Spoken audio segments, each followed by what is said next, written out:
Hey, I'm not sure if you'll be able to hear me very well. It's been raining quite heavy here. I just wanted to run through briefly how to put resin on some coasters. I'm not an expert, and of course you need to do your own research, and it does depend what you're doing as to what resin you need. For a coaster, because it's most likely to have heat and cold on it, I use Stone Coat Countertop, which is a 2-part epoxy, and it's heat resistant up to 450 degrees Celsius or thereabouts. Like just doing a flood coat over a piece of work. There are others like epoxy glass, liquid glass, etc., etc. So as I said, do your research. But for this one, I'm just using the epoxy resin to coat a coaster so that I can put a hot liquid on top. So, equipment. Most of all, you should be safe and use safety equipment, and again, do your research what you need.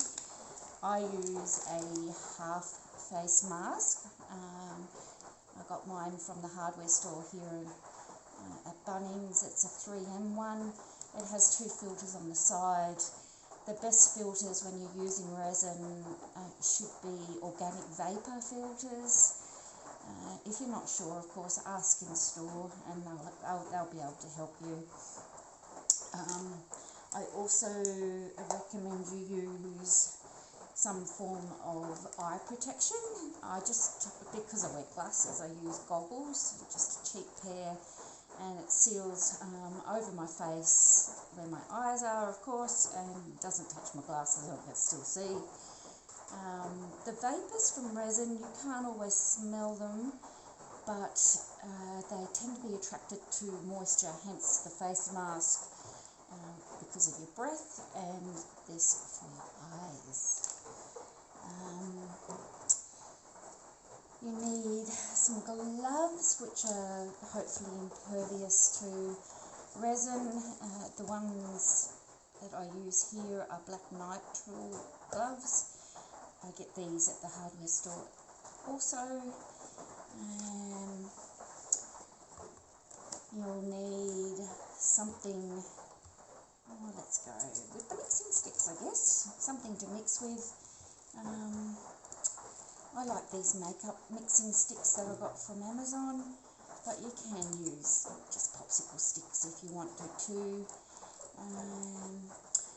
If I'm using a small amount, I like these silicone cups just because they're easy to wipe out and clean. The measurements are actually on the inside of the cup, and I find them hard to see, so I just mark the outside. You can also get larger measuring cups with the measurements on them from the hardware store. You can't use like a lot of resin in one go and leave it in a cup. So if you do need to make a lot, you can of course mix it, stir it, but then decant it into smaller ones. Otherwise it heats up too fast and will harden really quick on you. Okay. You should always have a level to check your surface, and I'm out in the garage and I know that this table here is quite straight, but yeah, check your surface. I'm not too worried about a coaster because it's a very cheap coaster that I'm using, and it's bent up a little bit, so it's not going to be straight, it's not going to be flat. But the surface that I'm going to leave it to dry on which is here. So that is good. You need some wipes. I find them really easy for cleaning up. Some people will use a rag soaked in alcohol, but I prefer just using the wipes. They're just quick and easy. A silicone mat is awesome if you can get one, or even a plastic on your tablecloth. The silicone mats are really good, they wipe up really easy, or if you do leave the resin on there, or even paint, it just peels up afterwards. It's really good. Some tweezers tweezers of some sort. As I work in the garage, I always get things in my resin, so I always have some tweezers nearby or an awl to just pick it out and check it several times as I go. Alcohol spray, I use Isopropyl, which is from Bunnings, the hardware store here. I use it to clean out my jars. I put the gloves on and then I put some on my gloves and wipe that over. If you have any sort of oil from your hands and it gets on the bit that you're wanting to resin, it will leave dimples or what they call fish eyes, where there's like a little bare spot right in the centre with resin up on each side. So yeah, alcohol spray is amazing for cleaning everything up. You will also need some sort of heat. I have an Azito heat gun, which I like. You can also use a craft heat gun, or failing that, if you haven't got that, you can use one of these, but you cannot get too close and you cannot stay in one spot, even with the other heat guns. Resin will burn easy. We use these heat sources to pop the bubbles, and it also helps the resin to be able to spread out easier. So always wear old clothes, and preferably an apron. It's very hot where I live. It's actually a bit hot to put an apron on at the moment, but whatever you have on, if you can, and you're in a cooler area, wear long sleeves, covered shoes, and when you have finished resining, go have a shower and take those clothes off and wash them.